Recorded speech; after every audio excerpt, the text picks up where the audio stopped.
परम करुणामयी ज्ञानदाता, हम सभी के जीवन सर्वस्व सद्गुरु माँ के पावन श्री चरण कमलों में कोटिशः नमन। और यहाँ बैठे सभी भक्तगण को भी मेरा प्रणाम। हम सभी के लिए बहुत ही सौभाग्य का ये अवसर है। सद्गुरु माँ के जन्म दिवस पर हम लोग सद्गुरु माँ की चर्चा कर रहे हैं, उनके बारे में और जान रहे हैं, अपने उद्गारों को व्यक्त कर रहे हैं। और ये चीज़ परम करुणामयी सद्गुरु माँ के सानिध्य में हो रहा है। ये उसके महत्व को और भी अनंतों गुना बढ़ा दे रहा है।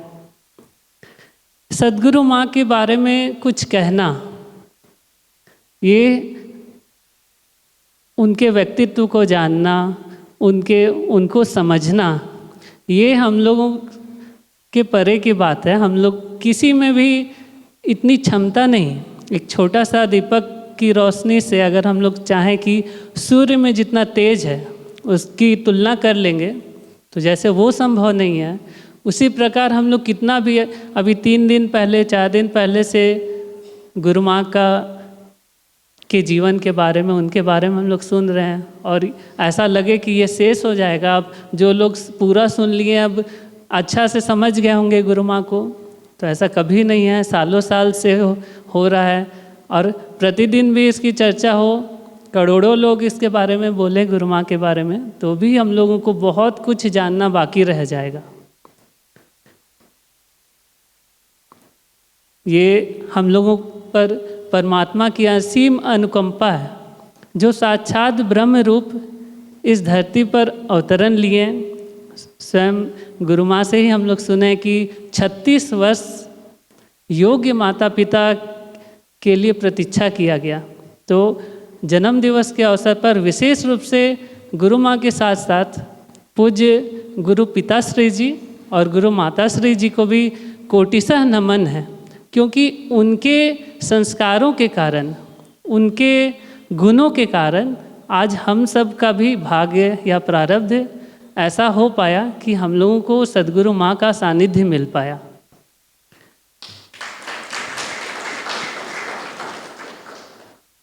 गुरु माताश्री और गुरु पिताश्री, गुरु माताश्री को तो मैंने नहीं देखा, परंतु ऐसा सद्गुरु की कृपा से सौभाग्य मिला कि गुरु पिताश्री जी के साथ में रहने का कुछ अवसर मिला। और जो ऐसा गुरु माँ बताते हैं कि योग्य माता और पिता की तलाश में इतना दिन वेट किया गया, तो उनके जीवन में ये झलकता है कि उनमें क्या अंतर है। एक सामान्य संसारी और उनके मन में, उनके चिंतन में कितना अधिक अंतर है।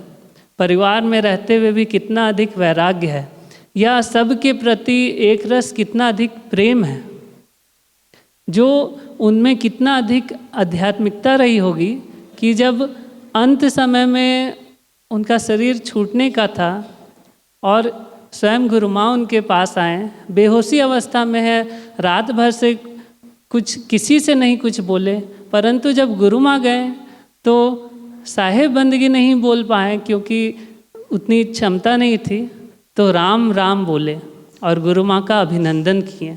ये बहुत बड़ी बात है। जब कोई व्यक्ति का शरीर छूट रहा हो और उस समय भी उसे इतना होश हो कि सद्गुरु आए हैं, उनका अभिनंदन करना। साथ में गुरु माँ कई बार बता चुके हम लोगों को कि चाहे दुनिया वाले कितना भी विरोध करें और समाज वाले विरोध करें, परिवार के अन्य सदस्य लोग विरोध किए हों, लेकिन शुरू से अंत तक पूज्य गुरु पिताश्री और जो निकटस्थ परिवार वाले बंधु हैं, वो हमेशा हर स्थिति में गुरु माँ के साथ खड़े रहें। आज जिस आश्रम में हम लोग इतना बड़ा चर्चा, ये विशाल क्षेत्र बन गया है, तो इसमें बहुत बड़ा योगदान गुरु माँ के निकटस्थ परिवार वालों का ही है। इस चीज़ को हम सभी शिष्यों को याद रखना चाहिए और हम सभी इस बात के अनुग्रही हैं, क्योंकि वो उस समय का साथ देना जब पूरा दुनिया विरोध कर रहा है, चाहे साधु समाज हो, चाहे जाति वाले हों या अन्य कोई भी हर तरह से निंदा कर रहा है, उस समय भी साथ देना बहुत बड़ी बात है।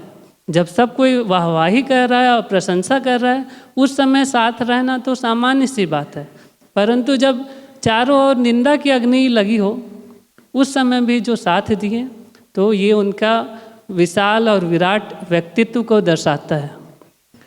सद्गुरु माँ, वैसे तो इस पर बहुत अधिक चिंतन भी नहीं हुआ कि गुरु माँ के बारे में क्या बोला जाए, परंतु इसके पूर्व हम लोग कभी सोचे थे कि अगर गुरु माँ के बारे में अवसर मिलता है तो किन किन विषयों पर बोला जा सकता है। केवल अगर हम लोग विषय को भी यहाँ पर अभी इसको रखने का प्रयत्न करेंगे, क्योंकि एक एक विषय, एक एक पॉइंट को अगर विस्तारित किया जाए तब तो कितना दिन चलेगा इसका पता नहीं। तो हम लोग केवल विषय को सुनते हैं संक्षेप में और इसका अनुमान लगाते हैं कि कितने अद्भुत हैं हमारी गुरु माँ, जो हर तरह की विलक्षणता को अपने में समेटे हुए हैं। जितना गिनती करें उसके बाद भी और कुछ बाकी ही रह जाता है। तो पहला है सद्गुरु माँ के जीवन का उद्देश्य। अगर हम लोग थोड़ा सा बारीकी से देखेंगे कि जैसे सबके जीवन का कुछ उद्देश्य रहता है, किसी का है कि अभी हम लोगों को पढ़ाई करना है, फिर पैसा कमाना है, पैसा कमा के विवाह करना है, घर बनाना है, फिर और अच्छा गाड़ी लेना है, समाज में नाम हो, तरह तरह का अपना अपना जीवन का उद्देश्य होता है। वैसे अगर हम लोग देखें तो गुरु माँ के जीवन का उद्देश्य क्या दिखता है? इतना अधिक परिश्रम, सुबह उठना, लिखना, भले ही शरीर साथ दे रहा हो या ना दे रहा हो, आँखों से दिख रहा हो या ना दिख रहा हो, फिर भी किसके लिए सब कुछ किया जा रहा है? या ये सब जो आयोजन होता है, देखने में लगता है इतना बड़ा रक्तदान महायज्ञ का आयोजन किया जा रहा है, क्या आवश्यकता थी कि अपने जन्मोत्सव में इतना सब कुछ करना? जो स्वयं जन्मोत्सव गौन हो गया है, लेकिन रक्तदान महायज्ञ, इसके पीछे इतना अधिक लगना। चाहे वस्त्र वितरण होगा तो एक एक जिन जिन बंधुओं को मिलेगा, उनके परिवार का कितना उम्र है, कौन सा उसको वस्त्र देना चाहिए, अगर ये वृद्धा माई है तो उनको कौन सा कलर का और किस तरह का देना चाहिए, और कोई बच्ची है तो उसको किस तरह का देना चाहिए। अगर एक ही घर, एक परिवार में दिया जा रहा है, वहाँ 4 सदस्य हैं, 4 बहू लोग हैं, तो ऐसा ना हो कि किसी को ज़्यादा अच्छा चटकीला मिल जाए और किसी को उदास मिल जाए, जिससे कि वो दुखी होगा। हर छोटी छोटी बात में सब कुछ गुरु माँ स्वयं से ध्यान दे के कर रहे हैं। इसके पीछे उद्देश्य क्या है? या जो अभी हम लोग सुने कि इतने पुस्तकों का वितरण करवा दिया गया, या और जो आयोजन होता है, या सामने में जो माँ ज्ञान कौशलम चलता है, इन सब से हम लोग अगर आकलन करें तो गुरु माँ के जीवन का उद्देश्य हम लोग कुछ आँक पाएंगे। उससे पता चलेगा कि कहीं भी कोई ऐसा चीज़ नहीं है कि कोई स्वार्थ हो। क्या गुरु माँ ऐसा चाहते हैं कि उनका बहुत नाम हो, सब लोग वाहवाही करें इसलिए किया जा रहा है? जैसा हम लोग अखबार में या सामान्य रूप से देखते हैं कि एक कोई छोटा सा तिनका भर भी काम किए तो पेपर में या न्यूज़ में, यूट्यूब में उसका इतना अधिक प्रचार होता है कि लगता है कितना बड़ा कार्य है। और यहाँ पर बहुत ही ज़्यादा कार्य होता है, परंतु गुरु माँ हम लोगों को रोक देते हैं। कई बार बोलते भी कि गुरु माँ इस चीज़ को हम लोग को बताने तो दीजिए, सब लोग जानेंगे, लेकिन गुरु माँ इसको रोक देते हैं कि ये कहाँ कुछ कार्य है, ये कोई बड़ा सा कार्य क्या है। सामने जो कौशलम ही है, अभी कितनी सारी बहनें लोग, हजारों से अधिक बहन लोग हम लोगों की वहाँ से शिक्षा प्राप्त कर चुकी है, अपने पैरों पर खड़ी हो चुकी है। एक बार इसके बारे में बोला जा रहा था तो गुरु माँ बोले कि ये भी कोई चीज़ है, ये सब चीज़ बोलने का है। तो जहाँ पर भी इतना ज़्यादा अच्छा है, इतना श्रेष्ठ कार्य, लेकिन उसको प्रकाशित नहीं करना। गुरु माँ का जीवन नज़दीक से देखा जाए तो दिख जाएगा कि केवल और केवल परहित है, और उस परहित की भावना के पीछे गुरु माँ का कई बार गुरु माँ बताए हैं कि क्यों है। तो उसके पीछे अगर देखेंगे तो ईश्वर की प्रसन्नता। उसके आगे अगले बिंदु में आते हैं। अगला बिंदु है सनातन धर्म के प्रति योगदान सद्गुरु माँ का। तो ये इसके अभी तो स्वयं उदाहरण है देवघर वाला पुस्तक, जिसमें सनातन धर्म में जाति का सच, स्वयं सनातन धर्म में जाति का सच, और हमारे श्री राम पुस्तकों का लेखन, गोत्र का अभिचयन, गोत्र वाला जो निकला है कि गुरु माँ का सूत्र कि जिससे अलग अलग जाति में भी एक ही गोत्र पाया जा रहा है, इसका शोध किए गुरु माँ और इसका प्रचार कर रहे हैं ताकि सनातन धर्म कमज़ोर ना हो, हम सभी आपस में भाई भाई मिल करके रखें, कहीं भी ऊंच नीच भेदभाव नहीं हो। और ये आज से नहीं है, ऐसा नहीं है कि पिछले वर्ष अगर गुरु माँ के द्वारा लिखा गया सनातन धर्म या आजकल गुरु माँ सनातन धर्म के बारे में उपदेश कर रहे हैं, जातीयता को हटाने के लिए उपदेश कर रहे हैं, ऐसा नहीं है। अगर हम लोग कुछ दिन पूर्व जाएं तो तीसरी आँख जो पहले पुस्तक थी और आज अभी उसका जो नया मुद्रण हुआ है उसका नाम हो गया ताते हिंदू रहिए, उस पुस्तक को कोई भी पढ़ेगा तो वो गुरु माँ की सनातन धर्म के बारे में जो भाव है उसको समझ लेगा सहज रूप से। 30 वर्ष पूर्व जब इतना कुछ नहीं था, आज तो सनातन सनातन हर जगह फेसबुक में मीडिया में चल रहा है, ये बहुत अच्छी बात है, लेकिन 30 वर्ष पूर्व ऐसी जागृति नहीं थी। और उस समय से गुरु माँ सनातन धर्म के बारे में लिख रहे हैं, बोल रहे हैं, जहाँ जहाँ उपदेश करना है वहाँ पर जाते हैं। और अगर बारीकी से हम लोग देखेंगे तो इनका जो और भी उपदेश है, चाहे बीजक में हो, चाहे शब्द वानियों पर हो, साखी पर हो, तो उसमें भी हम लोगों को झलक मिलेगा कि हर उपदेश सनातन धर्म को लेकर चल रहा है, उसकी ही महिमा को और अधिक मंडित कर रहा है। उसके आगे है, अगला बिंदु है सद्गुरु माँ की देशभक्ति। सद्गुरु माँ की देशभक्ति का वैसे तो बहुत सारा उपदेश है, जिसमें कई उन उपदेश को कोई सुनेगा या देखेगा यूट्यूब पर तो सद्गुरु माँ के चेहरे के भाव को ही देख कर के समझ सकता है कि उनमें कितना अधिक देशभक्ति कूट कूट कर भरा हुआ है। परंतु फिर भी यहाँ पर एक छोटा सा उदाहरण है कि यहाँ पर भारत माता उद्यान, जो अभी भारत माता का विग्रह उधर बना है, तो किसी भी बहुत सारा संस्था है, बहुत सारा आश्रम है, जनरली अगर कोई हम लोग कोई भी सामान्य संस्था है वहाँ पर जो उनके प्रमुख हैं, जो हेड हैं, जो उनके फाउंडर हैं, अगर वो कुछ निर्माण करवा रहे हैं और उनके पास ऑप्शन है तो एक सहज सा बात है, तो वो ज़्यादातर चीज़ है तो लोग अपनी मूर्ति, अपनी विग्रह, अपना प्रचार करवाते हैं। तो यहाँ पर भी ऑप्शन था कि वहाँ पर जब मूर्ति बनने का था तो गुरु माँ की मूर्ति बन सकती थी वहाँ पर, या और किन्हीं का लग सकता था, परंतु गुरु माँ वहाँ अखंड भारत और भारत माता का को स्थापित करवाएं। और इसके पीछे उद्देश्य है कि जो लोग भी आते हैं आश्रम, वहाँ इतना सुंदर उद्यान है तो देखते हैं तो उनमें सहज ही देशभक्ति का परमाणु जागता है। जब वो देखते हैं कि इस तरह से भारत हमारा विखंडित हुआ है, अब इतना सा बचा है और भारत माता के हाथ में ओम वाला ध्वज है, जब तक सनातन है तब तक हम लोगों का देश है, सनातन नहीं तो देश भी नहीं। तो इस तरह से जो आगंतुक है उनके भी मन में देशभक्ति जागता है। तो ये चयन करना कि भारत माता का विग्रह वहाँ स्थापित हो, ये भी दर्शा रहा है कि गुरु माँ में कितनी अधिक देशभक्ति है।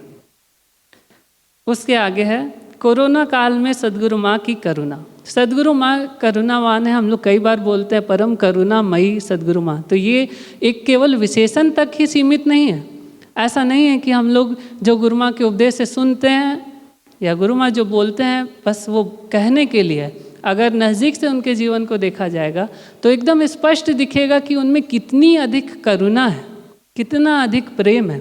और इसका एक उदाहरण, एक छोटा सा उदाहरण ही सही, लेकिन वो है कोरोना काल, जब सभी लोग अपनी बचाव कर रहे थे और जो ऐसा वर्ग है जहाँ खाने पीने का दिक्कत हो गया, बहुत सारे लोगों को जो रोज़ काम करते हैं अब काम नहीं मिल रहा है, उनके घर में सामग्री नहीं है भोजन के लिए, तो उस काल में महीनों महीनों तक अच्छा भोजन एकदम मुक्त हस्त बंटवाना, साथ में भेजना कि भोजन की सामग्री, कच्चा सामग्री को उनको घर घर तक पहुंचवाना, सबके पीछे गुरु माँ ही है। तो इससे गुरु माँ की करुणा झलकती है, जिसका एक छोटा सा बिंदु है। उसके आगे का पॉइंट है सद्गुरु माँ का सबके प्रति हित चिंतन। गुरु माँ के पास रहने से, अगर उनके सानिध्य में या सामीप्य में रहने से जिस थोड़ा सा भी बहुत नहीं भी ध्यान देंगे तो कई लोग आते हैं यहाँ पर, बहुत सारे लोग शिष्य वर्ग आते हैं और बहुत सारे ऐसे लोग भी आते हैं जो गुरु माँ को जानते तक नहीं, कभी मिले नहीं हैं, लेकिन पहली बार आश्रम आए और अगर वे घूम रहे हैं आश्रम और संयोग से उनके भाग्य से गुरु माँ का दर्शन हो गया, तो जब वे बात करते हैं तो ऐसा लगेगा ही नहीं कि कोई नए आदमी से बात कर रहे हैं।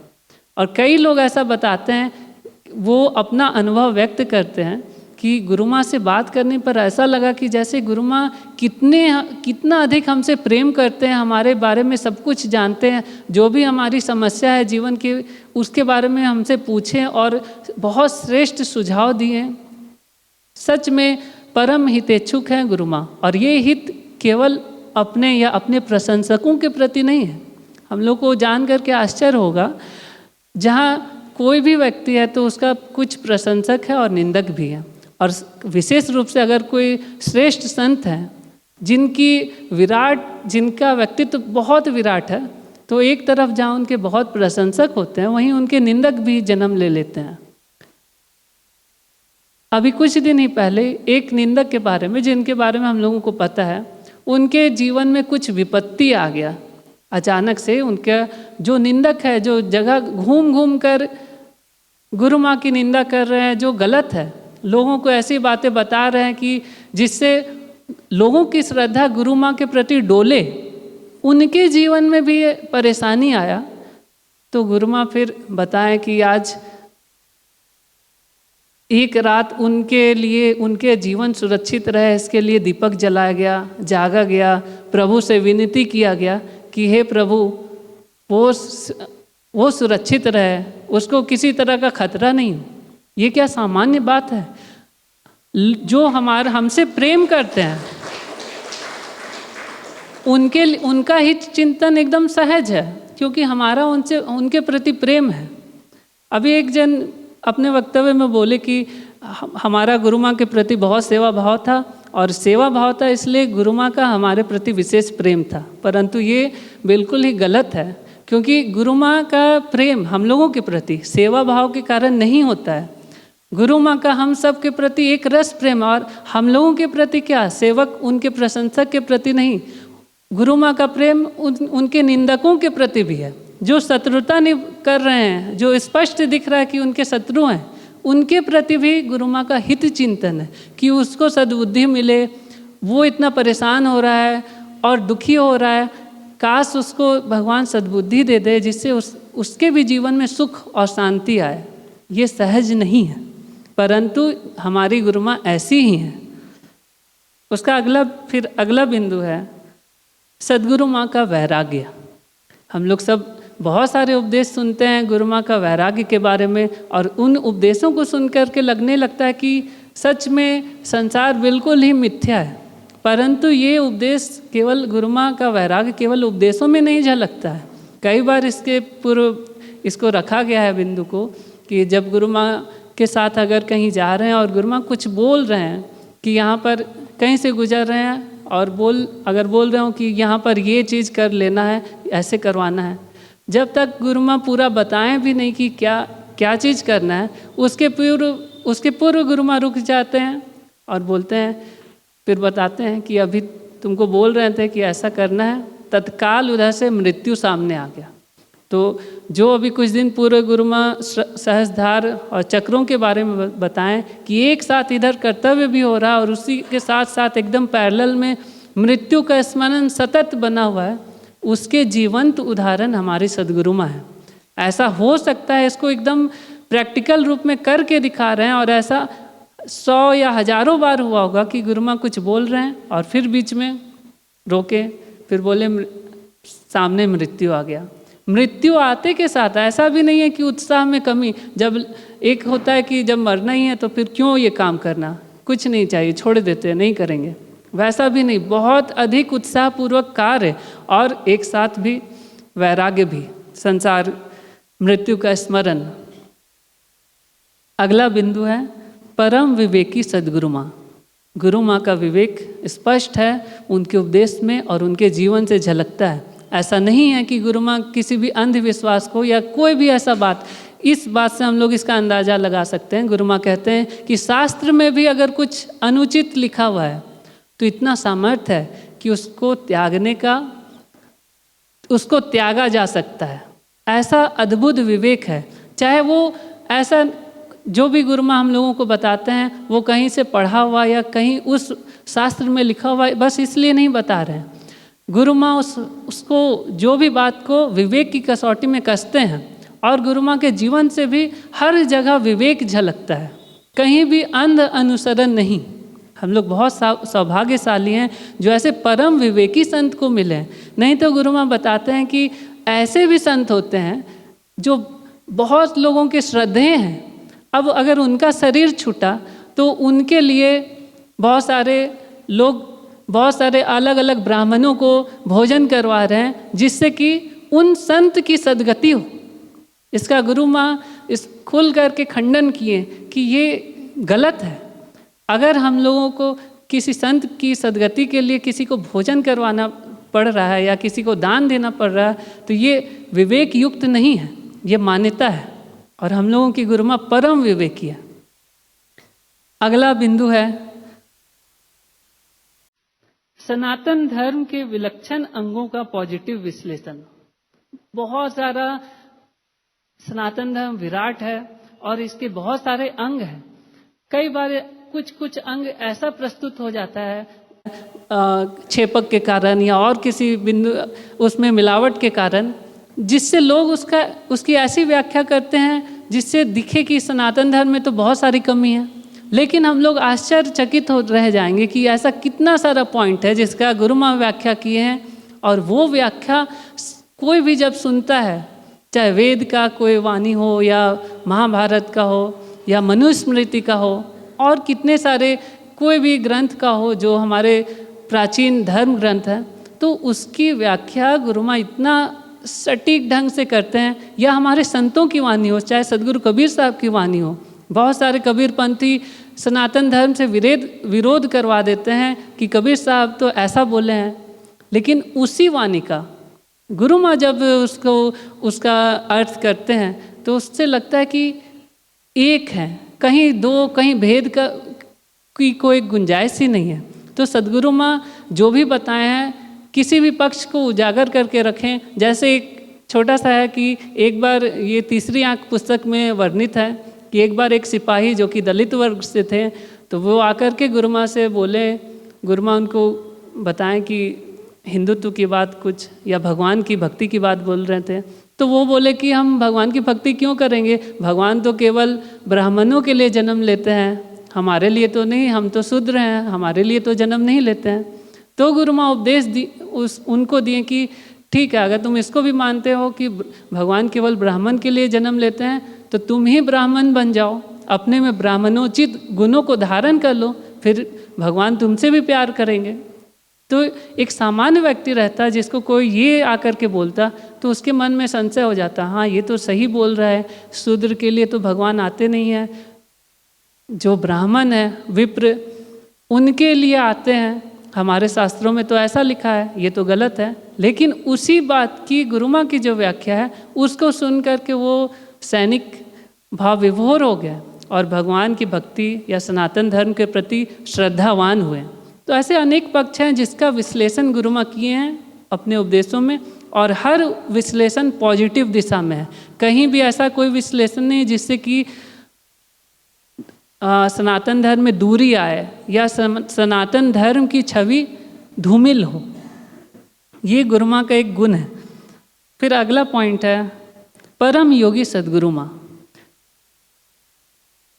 गुरु माँ का योग के ऊपर जब उपदेश होता है तो हम लोग कई बार आश्चर्यचकित होने वाला बात सुनते हैं, चाहे वो कुंडलिनी जागरण हो या चक्रों की बात हो या ध्यान की बात हो। और उन जो गुरु माँ साधन बताते हैं, ऐसा नहीं कि कोई पुस्तक से पढ़े हैं, कहीं लिखा हुआ उसको पढ़े थे तो हम लोगों को बता रहे हैं। एक बार गुरु माँ के सानिध्य में रहने का सौभाग्य मिला था।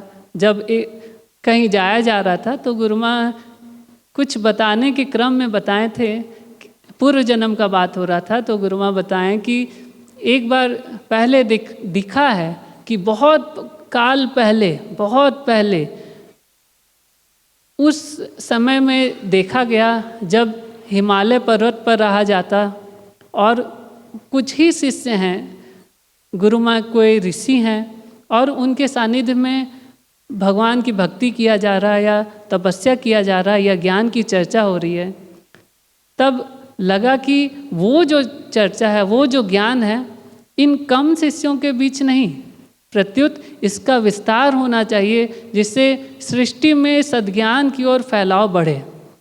तो उस समय से आदि योगी जो कहा जाता है वो गुरु माँ प्रत्यक्ष रूप से हम लोग, इनका 64वां जन्मदिन इस बार आने वाला है। हम लोग तो 64 साल यहाँ पर देख रहे हैं, लेकिन इसके अनंतों अनंत जन्म से के योगी हैं।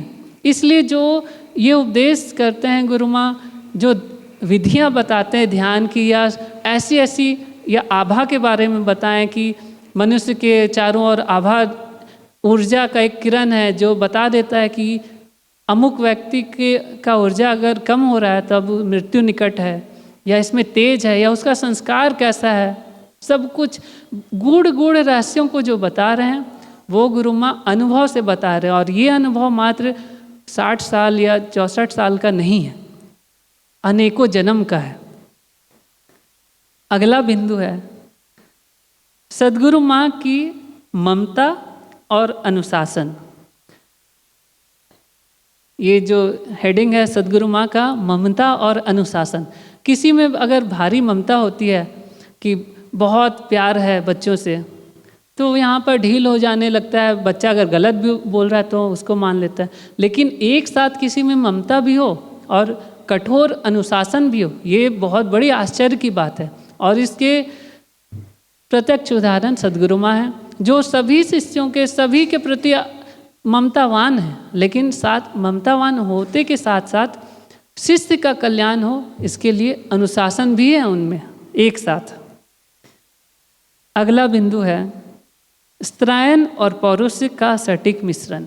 एक बार गुरु माँ अपने उपदेश में बताए थे कुछ गुण जो स्त्रायन होते हैं और पौरुष गुण। पौरुष गुण में हो गया वीरता, शूरता, साहस, और स्त्रायन गुण करुणा, प्रेम, दया। तो सद्गुरु माँ और भी आदि आदि सद्गुरु माँ के जीवन में हम लोग देखेंगे कि एक साथ सद्गुरु माँ के जीवन में ये दोनों पूर्ण सामंजस्य बैठाकर चलते हैं, एक साथ दोनों। किसी के जीवन में एक गुण उभरना सहज है, लेकिन गुरु माँ के जीवन में हम लोग कई सारा चीज़ देख लेंगे एक साथ है। जहाँ उनमें दया है वहीं उनमें शूरता, वीरता भी है। जहाँ उनमें संन्यास और अध्यात्म के प्रति अभिरुचि है वहीं उनमें असीम कर्मठता भी है। बहुत सारा ऐसा उदाहरण जो देखने में, जहाँ उनमें विवेक है वहीं उनमें बहुत अधिक श्रद्धा भी है। एक साथ दोनों विपरीत गुण बिल्कुल ही सटीक मात्रा में मिश्रित हैं हमारी गुरु माँ में, और इसको हम लोग प्रत्यक्ष रूप से देख सकते हैं उनके जीवन से। अगला बिंदु है व्यवहार और परामर्श एक साथ। सद्गुरु माँ का ऐसा नहीं है कि परामर्श के लिए मतलब भगवान की भक्ति में आए तो वैराग्य टूट गया। जैसा अभी किसी ने बोला कि परिवार से कोई मतलब नहीं था, लेकिन ये भी गलत है। अगर हम लोग गुरु माँ के जीवन से को देखेंगे, चाहे उनके बचपन में जब वे घर में रह रहे थे, तो जो गुरु माँ बताए हैं कि बच्चों को पढ़ाना हो, बच्चों को पूर्ण तन्मयता से पढ़ाया जा रहा है और इधर ईश्वर की भक्ति भी की जा रही है, माता पिता की पूरी सेवा भी की जा रही है और साथ साथ में वैराग्य भी है। तो और अभी भी गुरु माँ अपने पद पर जो गुरु माँ हैं उनकी जो उनको भक्ति करनी है, ईश्वर के प्रति जो लगाव है वो है, लेकिन साथ साथ में कर्तव्य भी है, चाहे वो बच्चों का अपने शिष्यों के प्रति हो या जो उनका दायित्व है उसको भी पूर्ण तत्परता के साथ निभाते हैं। ऐसा संयोग है हमारी गुरु माँ में, जो कि बहुत ही विलक्षण बात है। अगला बिंदु है परम उत्साह के धनी सद्गुरु माँ। गुरु माँ के इस जीवन का 64 साल होने जा रहा है, हो रहा है, तो इसके तात्पर्य होता है कि सीनियर सिटीजन बन गए हैं गुरु माँ। और हम लोग गुरु माँ के उपदेशों में कई बार सीनियर सिटीजन का ही बात बहुत इधर करते भी हैं गुरु माँ, लेकिन अन्य सीनियर सिटीजन और गुरु माँ के उपदेश उत्साह को अगर एक तरफ रखा जाए कि एक तरफ गुरु माँ का उत्साह है और एक जितने उनके श्रोतागण हैं, चाहे वो सीनियर सिटीजन हो चाहे वो जूनियर सिटीजन हो, सबको मिश्रित कर दिया जाए तो गुरु माँ का उपदेश उत्साह उससे भी अनंतों गुना अधिक रहता है। चाहे वो कोई भी कार्य हो, हम लोग उनके जीवन से देख सकते हैं कि गुरु माँ के जीवन में जो ये कहावत है कि असंभव उनकी डायरी में नहीं है, तो सच है कि गुरु माँ के जीवन में असंभव शब्द ही नहीं है।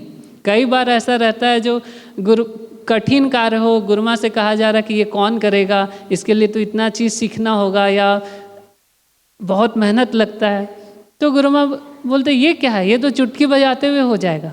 अब कठिन कार्य सच में जब गुरु माँ उसको बोल दी या संकल्प हो गया, या जो भी रक्तदान ही है, पिछला बार 540 यूनिट हुआ, 200 से अधिक महिला लोग उसमें रक्तदान किए, सामान्य सी बात नहीं है। मुझे लगता है कि पूरे भारत में ऐसा कहीं नहीं होता होगा। और जो उत्साह हम सब के बीच में है उसके एकमात्र कारण गुरु माँ में है। चाहे वो गीता जयंती हो, चाहे वो माँ ज्ञान महायज्ञ का आयोजन हो, या कोई भी कार्यक्रम या कुछ भी सेवा कार्य आश्रम परिवार के द्वारा होता है, चाहे पुस्तकों का वितरण, उसका एकमात्र कारण है हम सबों को जो उत्साह मिलती है वो केवल और केवल गुरु माँ से मिलती है। अगला बिंदु है संतों के आदर्श सदगुरु माँ। बहुत सारे संतों को सदगुरु माँ के साथ ही बनारस जाया गया, वहाँ संत सम्मेलन था। भारत के विभिन्न कोने कोने से संत लोग आए थे और उन लोगों ने कुछ अपने बिंदुओं को रखा और बहुत सारे संतों से मिला भी गया। उनको गुरु माँ की पुस्तक, गुरु माँ की आज्ञा से भेंट की गई, सनातन धर्म में जाति का सच और हमारे श्री राम। इतने हजारों संतों को देखा गया, परंतु जो तेज, जो विलक्षणता हमारे गुरु माँ में है वो अन्य कहीं नहीं है। ये बात मैं डंके की चोट के साथ कह सकता हूँ। गुरु माँ का जीवन और उनका जो उपदेश, चाहे उनका जो कार्य होता है, वो संतों के लिए भी आदर्श है। कई बार गुरु माँ बताते हैं कि जो गुरु होते हैं उनको माता पिता की तरह होना चाहिए, बहुत सारा चीज़ बताते हैं। और वैसा ही हम लोग जीवन में उनके नज़दीक रहने से उस चीज़ को अनुभव भी करते हैं कि साक्षात जो बोल रहे हैं वैसा वे कर भी रहे हैं। वो संतों के लिए आदर्श है। अगला बिंदु है भक्ति के मूर्ति मंत्र रूप सदगुरु माँ। इसके बारे में भी हम लोग जानते हैं, बहुत अधिक चर्चा नहीं करूँगा, बहुत अधिक समय हो चुका है, तो हम लोग अब केवल बिंदु को सुन लें। क्योंकि गुरु माँ की भक्ति को अगर किसी को जानना है तो गुरु माँ के भजन, जो उनका श्री कबीर ज्ञान भजनावली में छपा हुआ है, जो गुरु माँ के पद है, उनको कोई भी कठोर हृदय भी पढ़ ले, उसका भी हृदय द्रवित हुए बिना नहीं रह सकेगा। ये बात गारंटी पूर्वक कहा जा सकता है। तो गुरु माँ के भक्ति को हम लोग उनके भजन से ही आकलन कर सकते हैं, उनके पदों से। तो पता चलेगा कि भक्ति को अगर जैसे नृत्य है उसको देखना है तो नृत्यकार को देखना पड़ता है, तो वैसे ही अगर भक्ति को जानना है कि भक्ति क्या होती है तो हम लोग साक्षात सदगुरु माँ को देखें, हम लोग समझ जाएंगे कि भक्ति क्या है, कैसे भक्ति होती है। क्या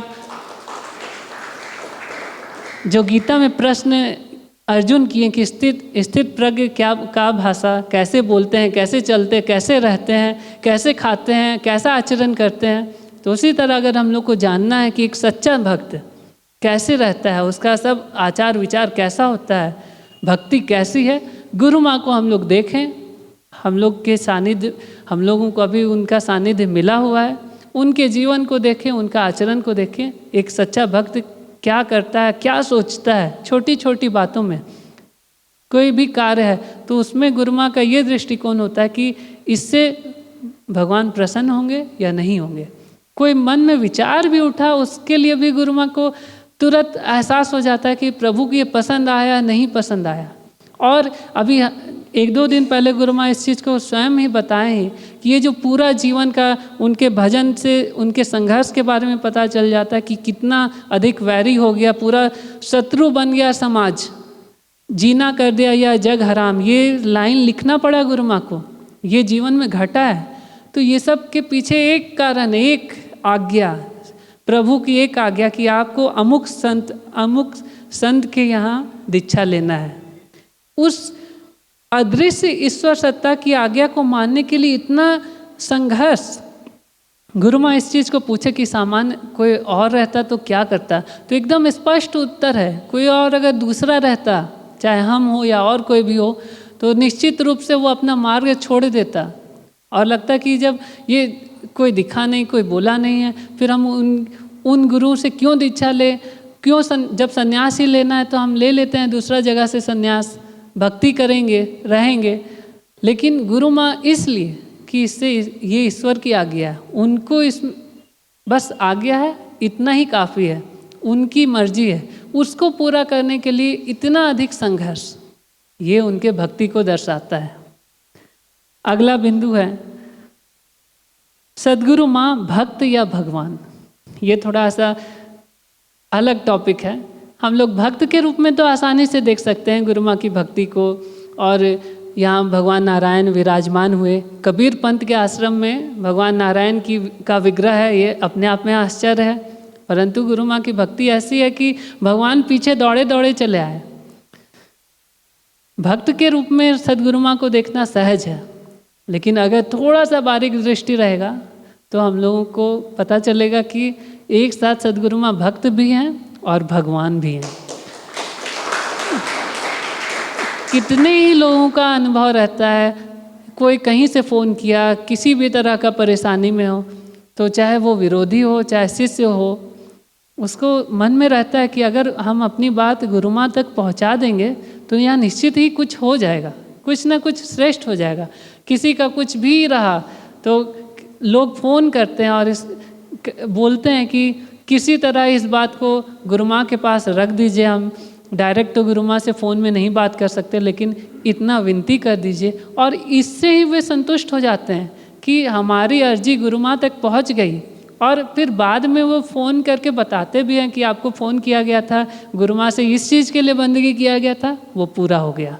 और इसके सैकड़ों नहीं, मतलब प्राय प्रतिदिन किसी ना किसी का फ़ोन आता ही रहता है। और इस तरह से हम लोग देख सकते हैं कि एक साथ जहाँ गुरु माँ परम भक्त हैं, वहीं साथ में भगवान भी हैं।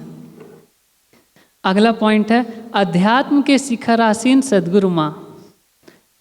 ये तो उनके अध्यात्म, चाहे वो ओम का ओंकार क्या है, या सृष्टि उत्पत्ति प्रलय कैसे हुआ, आत्मा परमात्मा का रस, इतना अधिक थाती गुरु माँ देख रखे हैं हम लोगों को। प्रतिदिन जो उपदेश होता है वो इतना अधिक है कि हम लोग का पूरा जीवन बीत जाएगा तो भी हम लोग गुरु माँ के अध्यात्म को जो वे बताए हैं उसको पूर्ण रूप से हम लोग नहीं समझ पाएंगे। अगला जो बिंदु है, जो गुरु माँ के जीवन का एक छोटा सा पॉइंट है, वो है पूर्ण गुरु। गुरु वो नहीं जो शिष्य को हाँकता रहे, जो शिष्य जो चेला बनाने के लिए बहुत सारे गुरु रहते हैं कि और शिष्य हो जाए और शिष्य हो जाए, वो हमसे जुड़ जाए, कोई व्यक्ति आए तो वो हमसे दीक्षा ले ले, ऐसा चाहे। लेकिन गुरु माँ में ये भावना नहीं है। गुरु माँ केवल और केवल कल्याण चाहते हैं। और जो सद्गुरु माँ को अपने गुरु रूप में माना, चाहे वो जैसा भी हो, तो गुरु माँ उसके सुधार के लिए कि उसका वो सुखी हो, वो संतुष्ट हो, वो कल्याण की ओर बढ़े, इसके लिए भरपूर प्रयत्न करते हैं।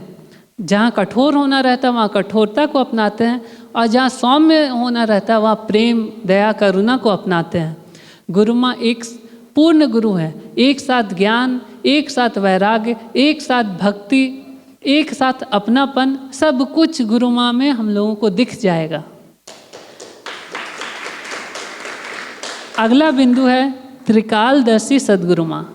त्रिकालदर्शी बोलते हैं उन लोगों को जो मतलब भूतकाल की बात तो हम लोग भी जानते हैं, वर्तमान में क्या हो रहा है ये हम लोग जान पाते हैं, लेकिन जो भूत, वर्तमान और भविष्य में क्या होने वाला है उसको भी जान ले, उसको बोलते हैं त्रिकालदर्शी। तो ऐसे बहुत सारे उदाहरण हैं जिसमें भविष्य में क्या होने वाला है उसको गुरु माँ पहले ही उद्घोषित कर देते हैं और उसके अनुसार हम लोग कार्य करते हैं। उसको बता देते हैं कि ये ऐसा हो सकता है।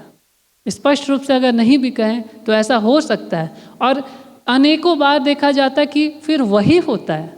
ऐसे बहुत सारा गुरुमा उद्घोष कर दे, बहुत पहले ही उद्घोष किए कि भविष्य में ये होने वाला है, और वो चीज़ हम लोगों को फिर बाद में दिखा भी, अरे हाँ ऐसा ही हो रहा है, ऐसा ही है।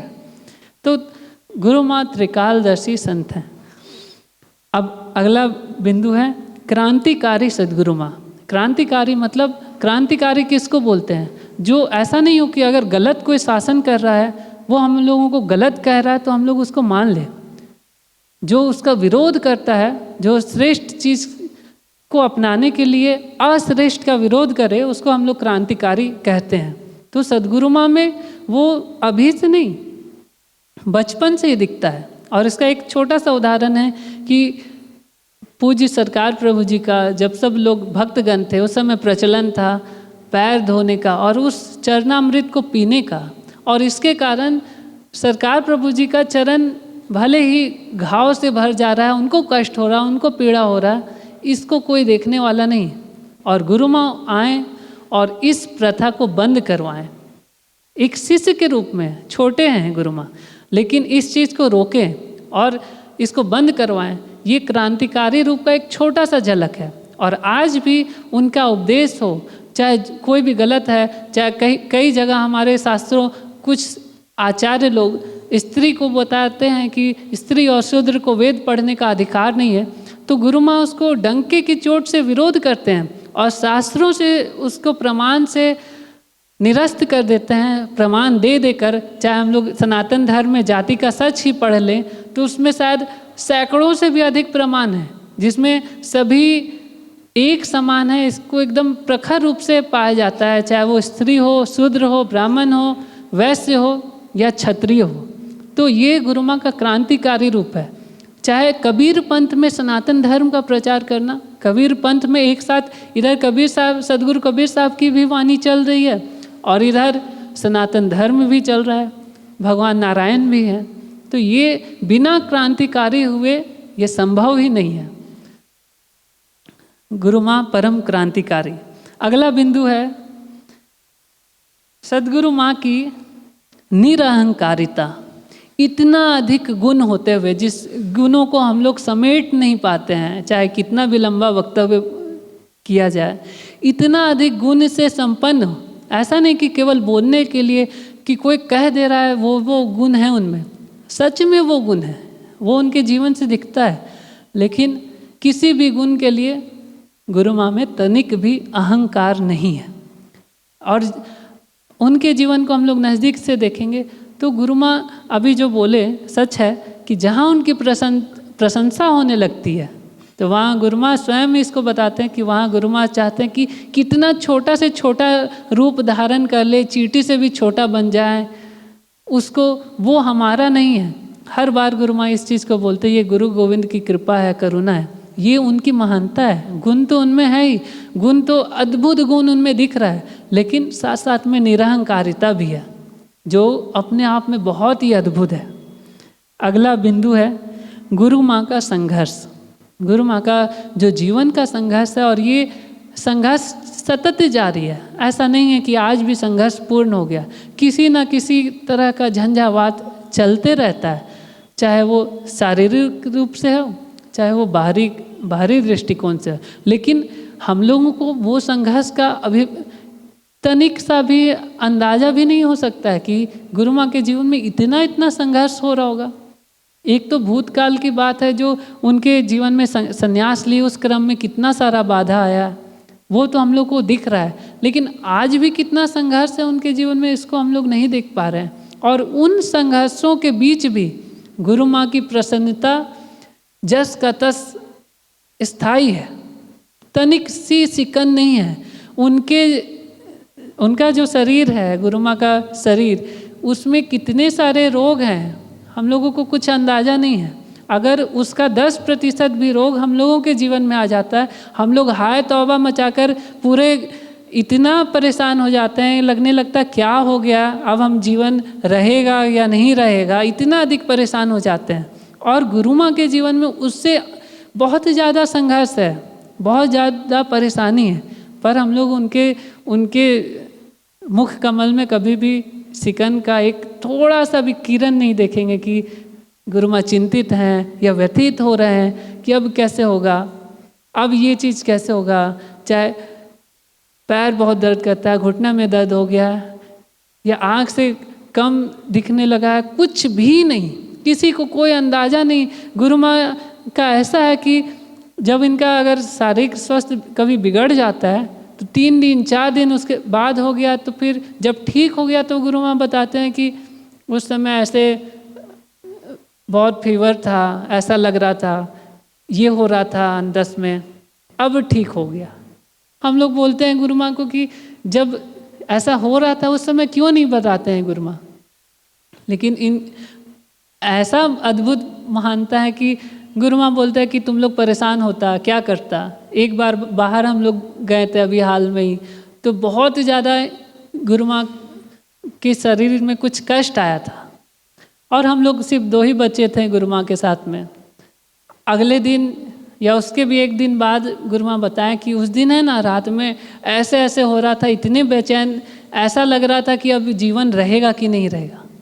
हम लोग गुरु माँ से बहुत विनती की कि हे गुरु माँ, आप जिस कक्ष में थे उसके बाहर में ही हम लोग ठहरे हुए थे, एक बार फ़ोन करके एक बार बता देते कि ऐसा लग रहा है, हम लोग कुछ तो करते हैं, कुछ कर पाते हैं।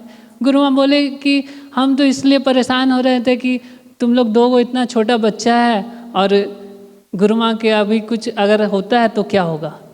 कितनी अद्भुत महानता है, इतना परेशानी, फिर भी हम लोग साथ रहते हुए भी उसको देख नहीं पा रहे। इतनी बारीकी से गुरु माँ के चेहरे को पढ़ते हुए भी लगता है कि उनकी प्रसन्नता और अप्रसन्नता, खिन्नता पता चल जाता है उनके चेहरे को देख के। फिर भी उनके अंतस में अभी क्या चल रहा है, किस संघर्ष से वो जूझ रहे हैं, चाहे उनका शरीर ही हो, इसको अभी तक हम लोग नहीं पहचान पाते हैं और इसको छुपाने में गुरु माँ समर्थ हैं। तो इस बिंदु को रखने के पीछे उद्देश्य ये था कि हम लोग इससे अवगत हों कि गुरु माँ के जीवन में कितना अधिक संघर्ष है, फिर भी गुरु माँ प्रसन्न रहते हैं और इसका ऐसा हम लोगों को भी बनना है। इसके आगे और कुछ बिंदु है। गीता ज्ञान के मूर्त रूप सद्गुरु माँ, इसमें एक जोड़ेंगे गीता ज्ञान और साथ साथ में बीजक। अगर कोई गीता गुरु माँ का पढ़ेगा तो उसको लगेगा कि साक्षात श्री कृष्ण ही बोल रहे हैं, श्री कृष्ण ही समझा रहे हैं, और उसी के साथ पैरेलल रूप में एक साथ बीजक जो सद्गुरु कबीर साहब की वाणी है। बीजक शब्द हम लोग अभी अगर स्वाध्याय करते हैं उनका, अध्यात्म का आश्चर्य, अध्यात्म का रस, उसको पढ़ के थोड़ा सा ही पढ़ा जाए लेकिन ऐसा लगता है कि साक्षात सद्गुरु कबीर साहब ही बोल रहे हैं, या सद्गुरु कबीर साहब का मंतव्य एकदम स्पष्ट या उससे और अधिक स्पष्ट करके हम लोगों को गुरु माँ बता दे रहे हैं। हम लोग सद्गुरु कबीर साहब के आश्रम में हैं, उनके उपदेशों को हम लोग चाहे पद हो बोलते हैं, गाते हैं साखी, लेकिन वस्तुतः वो उपदेश हम लोग कैसे जान पा रहे हैं, क्योंकि गुरु माँ उसको बता रहे हैं। गीता महान ग्रंथ है, लेकिन गीता महान ग्रंथ इसलिए बन गई क्योंकि जो गीता का सार है, जो उसमें जो छुपा हुआ उस तत्व को गुरु माँ बता रहे हैं। ये महानता गुरु माँ की है। तो गीता ज्ञान हो, चाहे वेद हो, या हम लोगों के संतों की वाणी हो, बीजक हो, उसके मूर्ति मंत्र स्वरूप है गुरु माँ, इसलिए एक विशेषण ज्ञान स्वरूपा गुरु माँ। और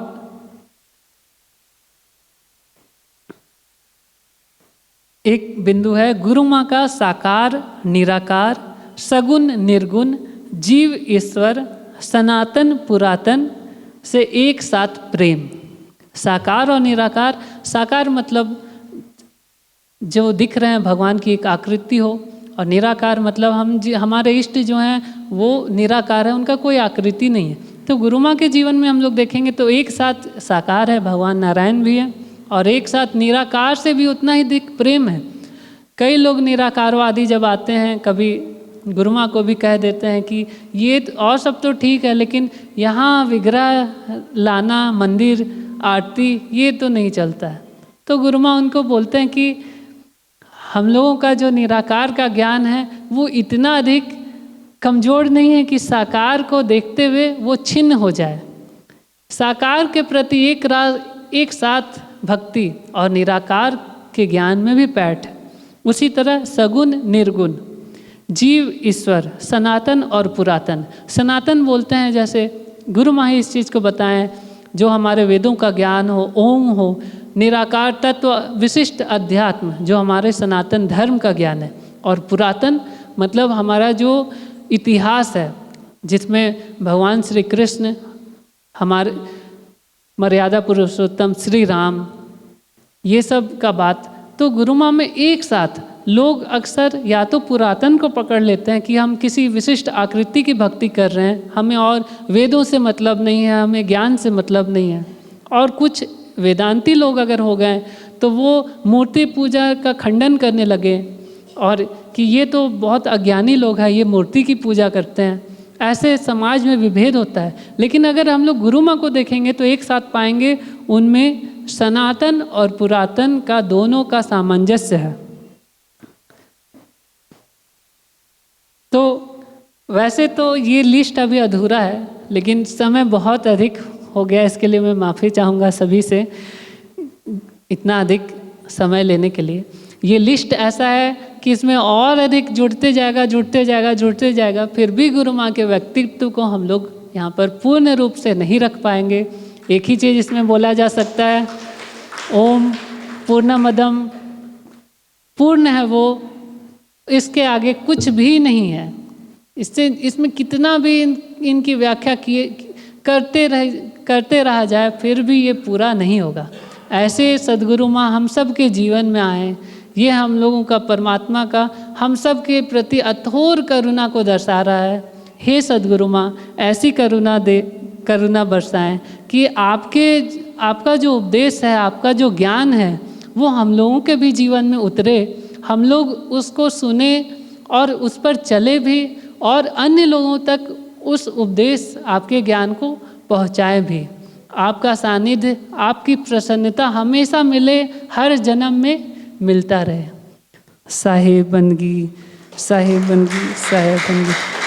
प्रेम से बोलिए सद्गुरु माँ की, सद्गुरु माँ की।